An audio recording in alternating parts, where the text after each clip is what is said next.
Well, hello there. This is Lecture 10. And as you know, in Lecture 10, we are continuing with Unit 5. Welcome back. Unit 5, Changes in the American Family. Now, I hope all of you have listened to the lecture, which I presented last time, because that's the basis of so much of what we're going to do today. So really, I hope you've done that, because then you'll benefit from what we are doing today. You see here on this page, to remind you of the subject, the changes in the American family, and you see on the one side the family, the traditional family of 50 years ago, the one you heard about in Father Knows Best, and then we see the modern family, which is very different. You see, in the modern family, both of them are leaving for work, taking the child with them, probably to daycare, as you remember. So that was our subject. And vocabulary that you noted in the lecture that you listened to, the cost of living, how much we have to pay for everything we need, daycare center, a place for children to be taken care of while the parents are working, flexibility. You remember hearing about flexibility, how today companies try to be flexible so that their workers can have different times, and so maybe father and mother can work at different times and be at home with the child. We had also the homemaker. Homemaker is a nice term for a housewife. Homemaker is a lady whose major job is to take care of the house. Maternity leave, maternity having to do with the mother. Maternity leave, the time off for a woman when she has a child. Maternity, if it was a father, would be paternity. Mater, pater, Latin, the mother and father. Opportunity, chances. We heard that today women have many more chances to work, and that's why there are more married women today. And policy. Policy is what you decide to do.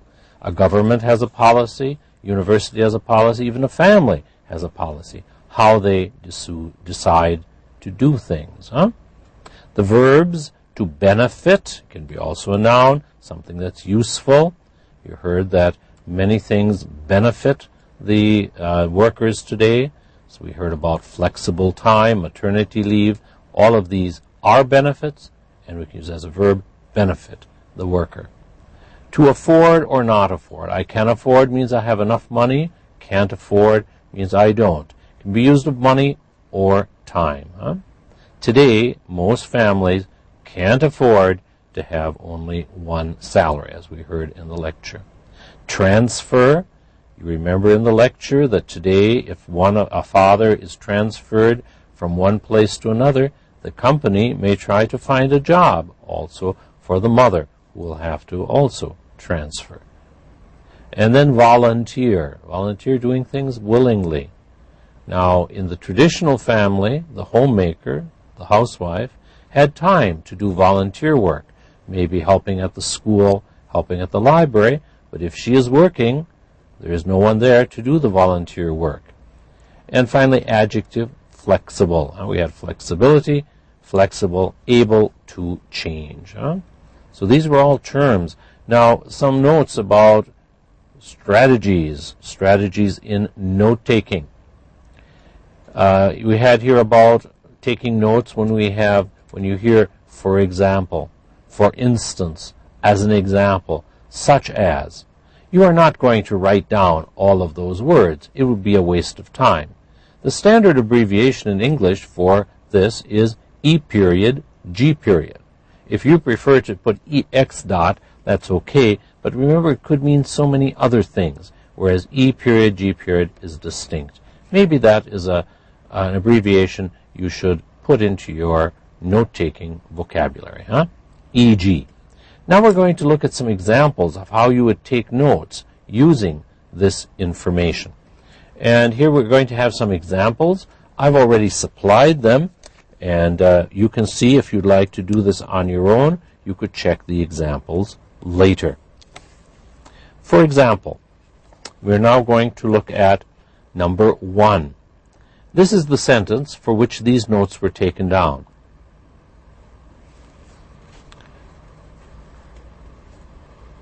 Today, more than half the students in American medical schools are women.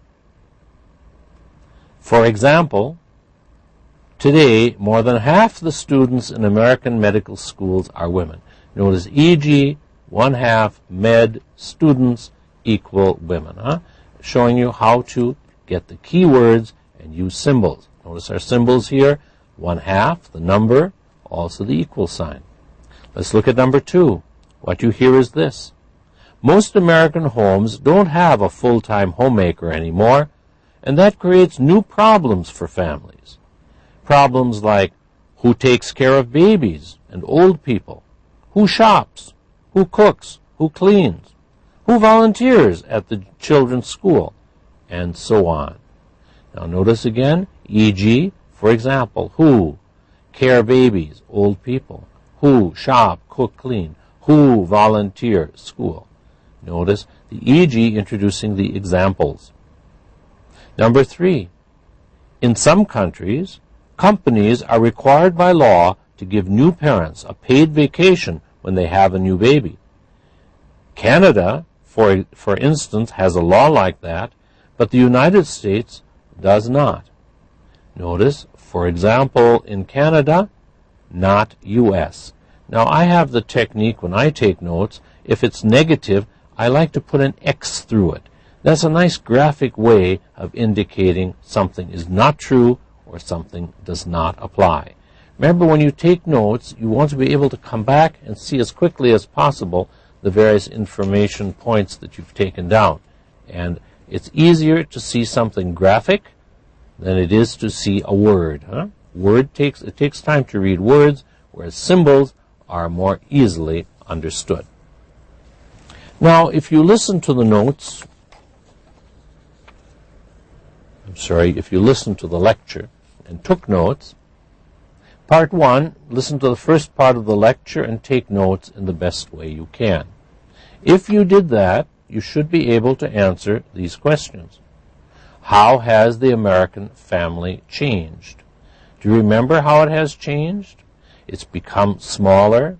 We now have single parents, and we have married mothers.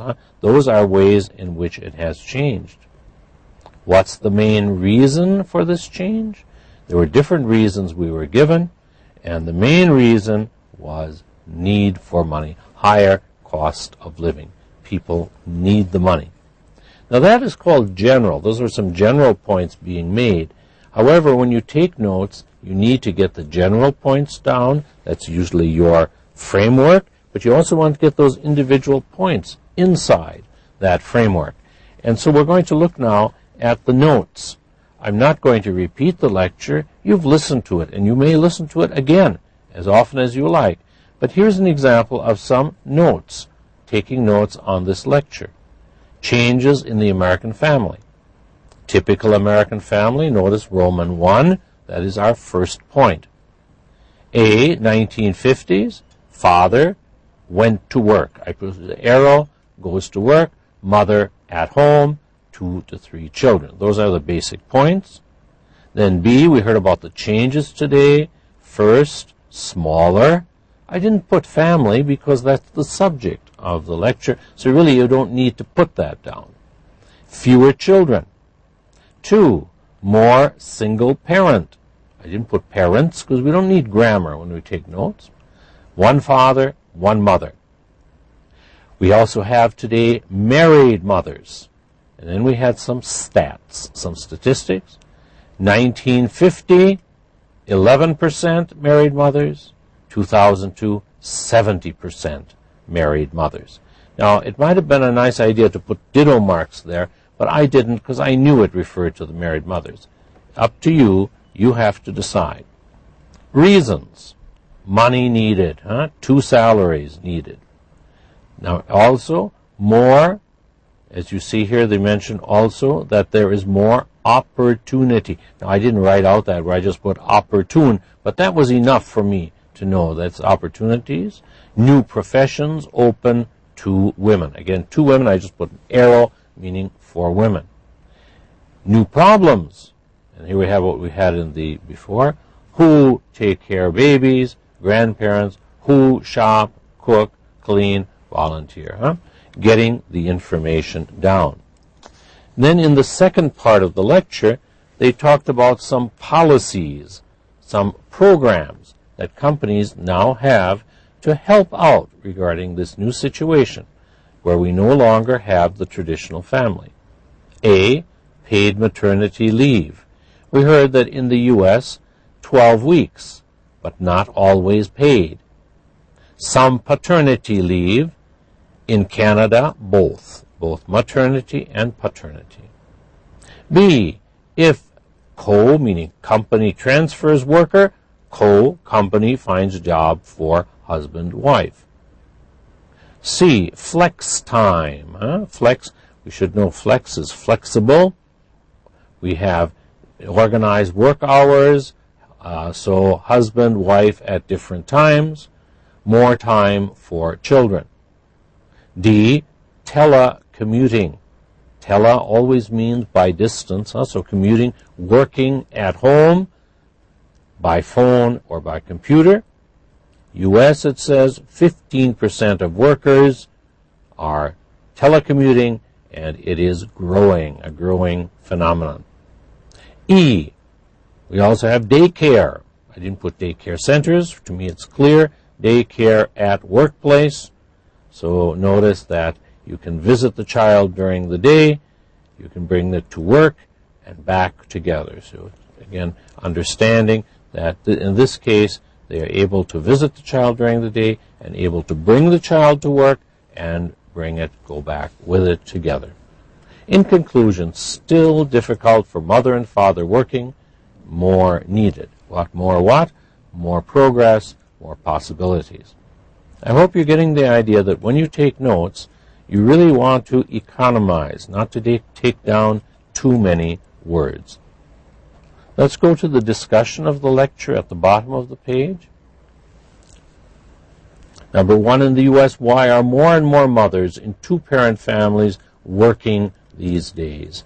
Well, you heard the reasons. First of all, that there's a higher cost of living, people need it. And secondly, there are more opportunities. How does that compare with what is happening in your home country?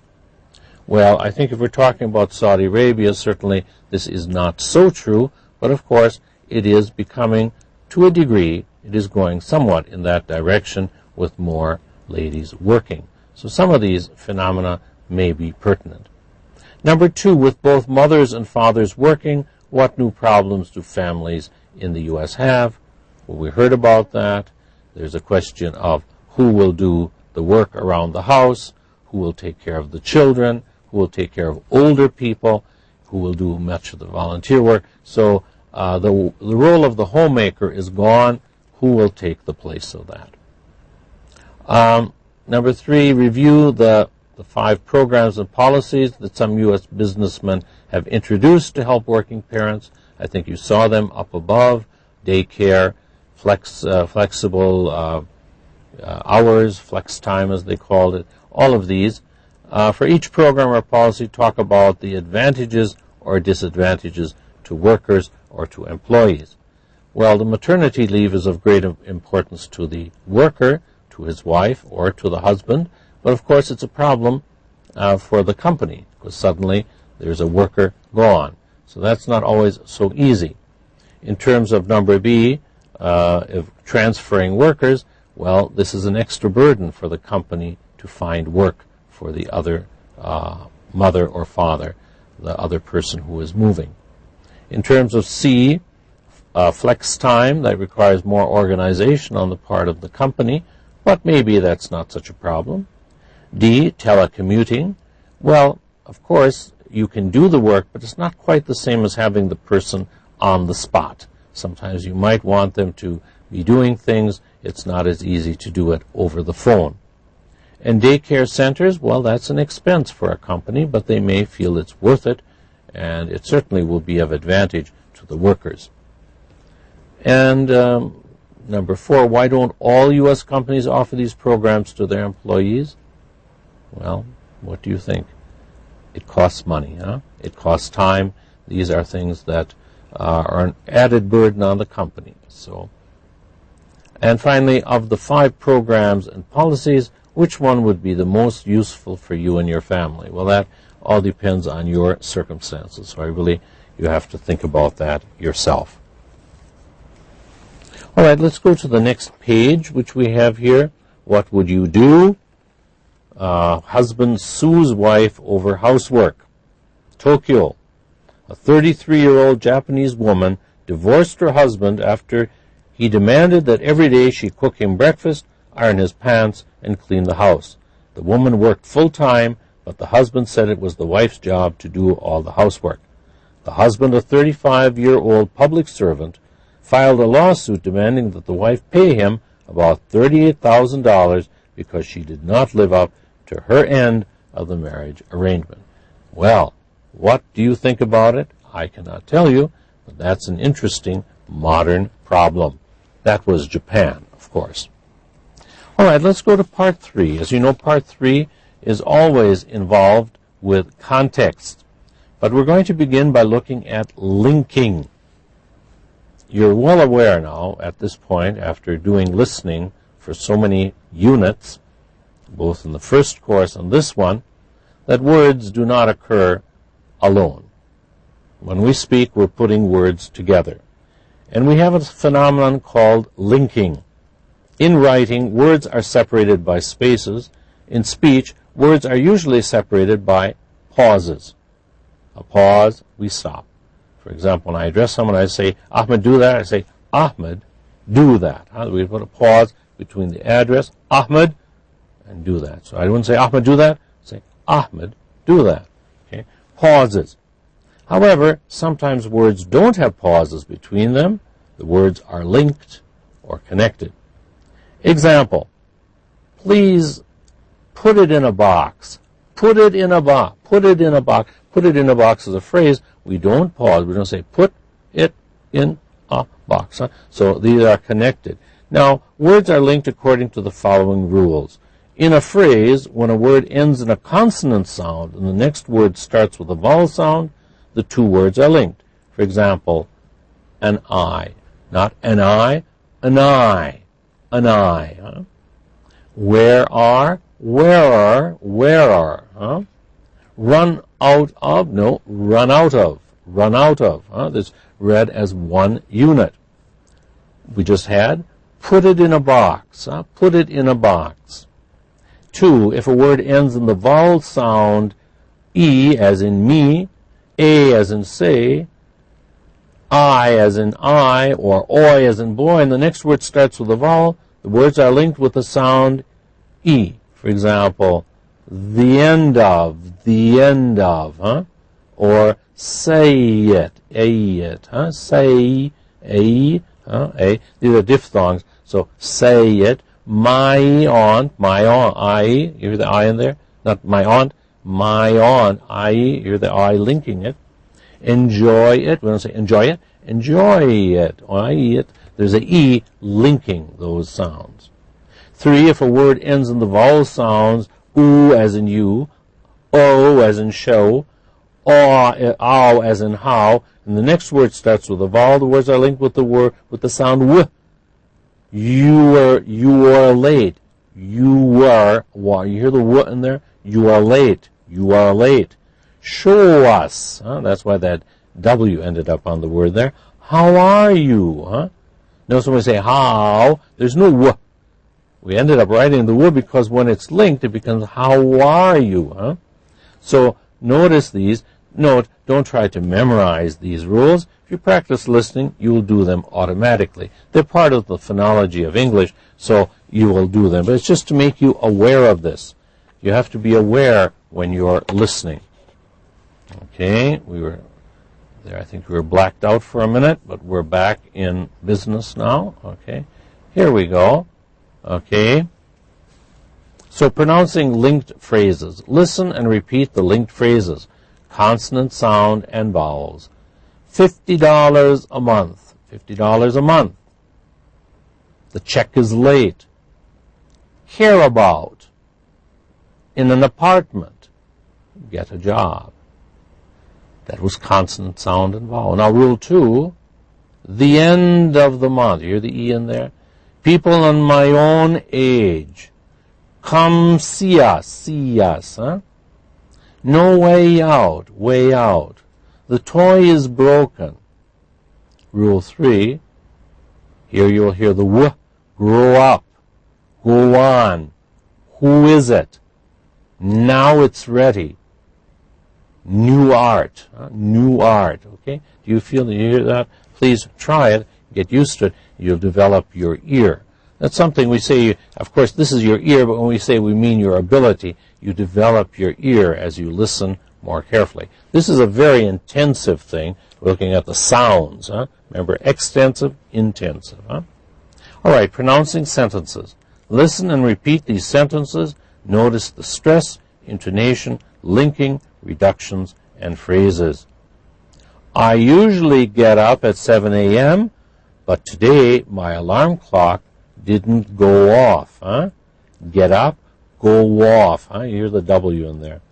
Number 2, at 8 a.m. I woke up, huh? In a panic. My first class was at 8:30, and I couldn't be absent, hear the y in there, be absent, because we were having a test. 3, I jumped out of bed, jumped in my car, and drove off.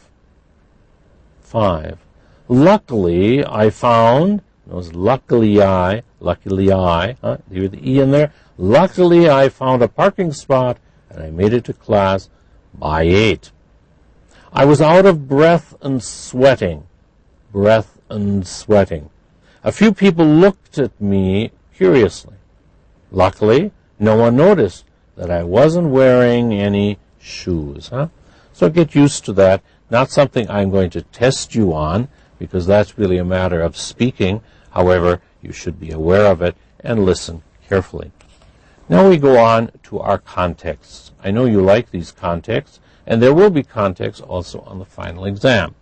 As you know, in your context, you hear a conversation, you hear people talking, and you use that information in order to choose the right answer to the question.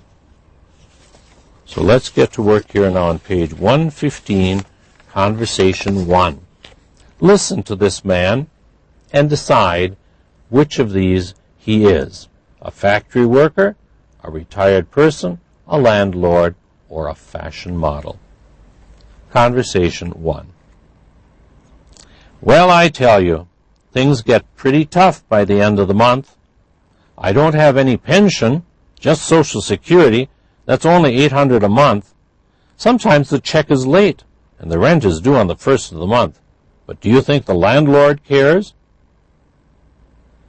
This speaker is which of the following? Now I've chosen for you a retired person. Why? You heard about the pension. You heard he has little money, just Social Security.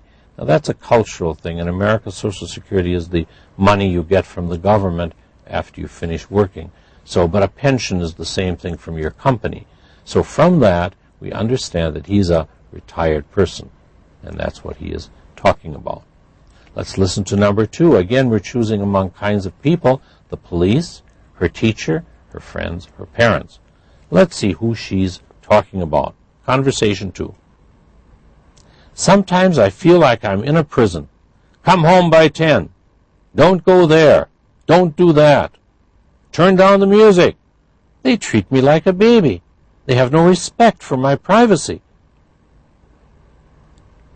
Who is the speaker talking about? The police, her teacher, her friends? Well, I've chosen for you her parents. Why? Because she's complaining that they say, come home, don't go, don't do, turn down music. Well, that's someone you're living with, huh? And so those are parents. And I think those are typical things that parents say. They say them with good purpose, but young people don't always like to hear it. Number 3.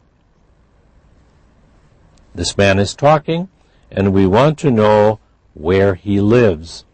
With his parents, in a college dormitory, alone, or with roommates. So listen. You know, I lived with my parents until I was 18. Then I left home to go to college. There I lived with roommates in an apartment near the campus. When I graduated, I got a job with an engineering firm, got my own place. But last year I lost my job, ran out of money. So what could I do? I came back home. Where does this person live? Well, I chose for you with his parents. We heard he lived in a college, or he lived alone. He lived with roommates. But the question was, where is he living now? He came back home. So that means he's back with his parents.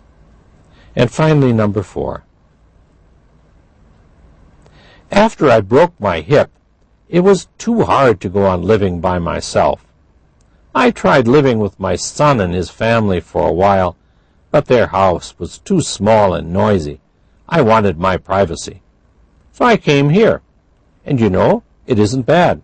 I have my own doctor, I have good food, and the friends here are my own age. Where is this woman? Now, a retirement home, a house with friends, an apartment, her son's house. Well, we know it's not her son's house because she said she didn't like that. She went somewhere else. Well, we chose retirement home. She broke her hip.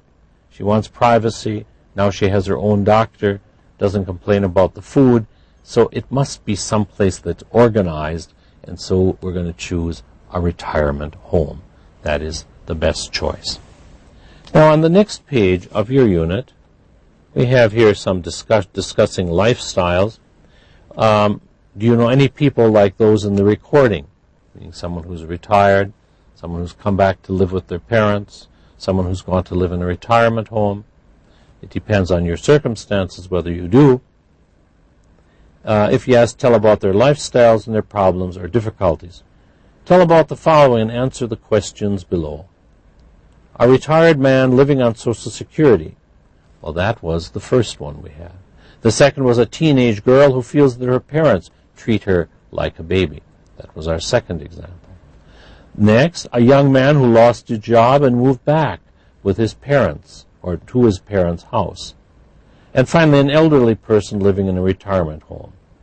So they asked the questions, as a teenager, how was your relationship with your parents? Did you or do you or did you ever feel that your parents treated you like a baby? I don't know. Hope not. But it's a difficult time when you're a young person becoming an adult. You want your independence and you're living in someone else's home.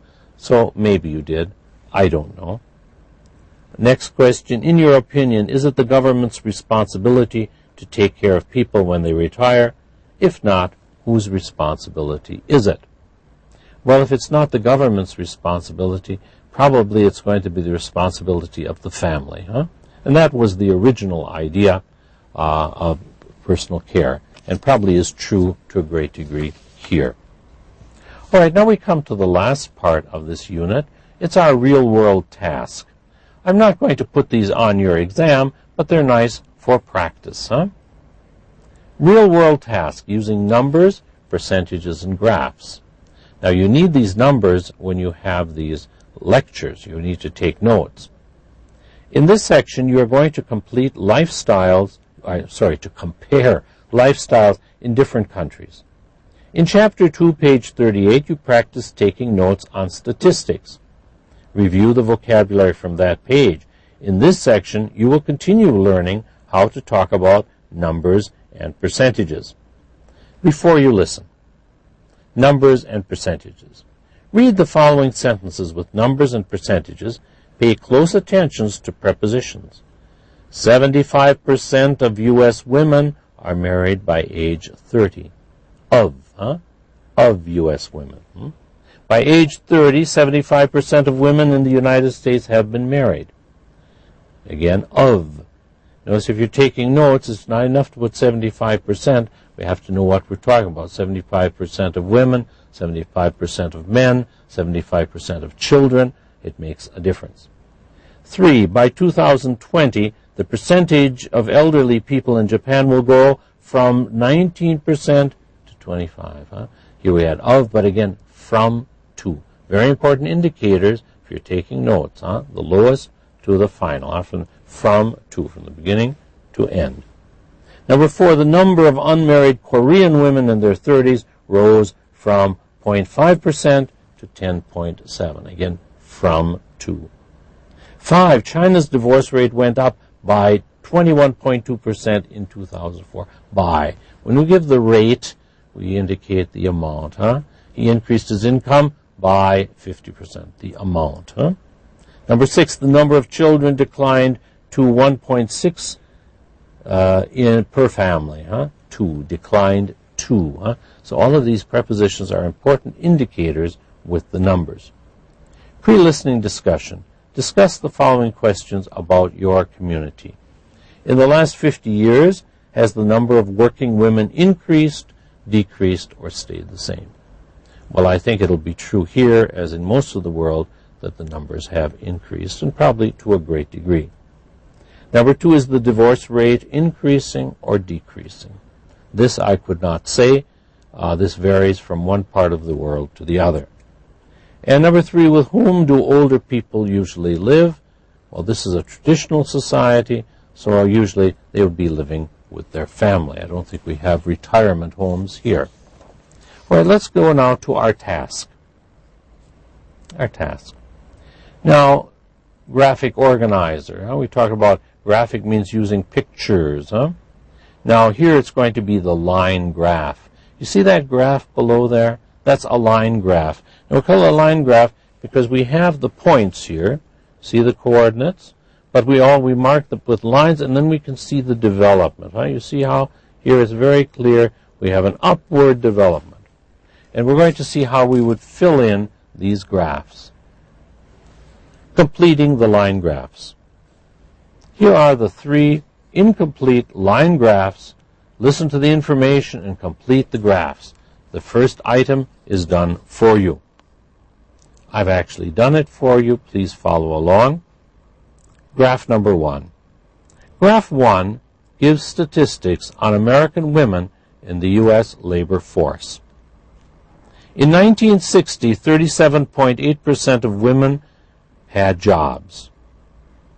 By 1980, it had jumped to 51.1%.